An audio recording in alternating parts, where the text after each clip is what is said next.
ഏവർക്കും സുപ്രഭാതം. സങ്കീർത്തനങ്ങളിലെ ഏറ്റവും ചെറിയ സങ്കീർത്തനമാണ് 117 സങ്കീർത്തനം.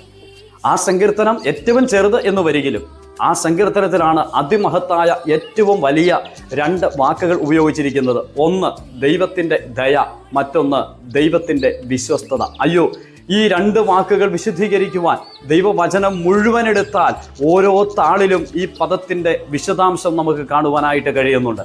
ദൈവത്തിൻ്റെ ദയ അതെത്ര ഉന്നതമാണ്, അതിനെ വിശുദ്ധീകരിക്കുവാൻ നമുക്ക് കഴിയുകയില്ല.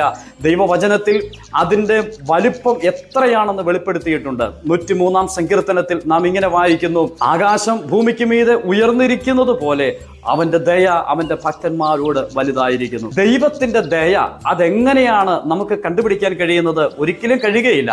ആകാശം ഭൂമിക്ക് മീതെ ഉയർന്നിരിക്കുന്നത് പോലെ അത്ര ഉന്നതമാണ് ആ ദയ. ആ ദയയല്ലയോ നാം അനുദിനം അനുഭവിക്കുന്നത്?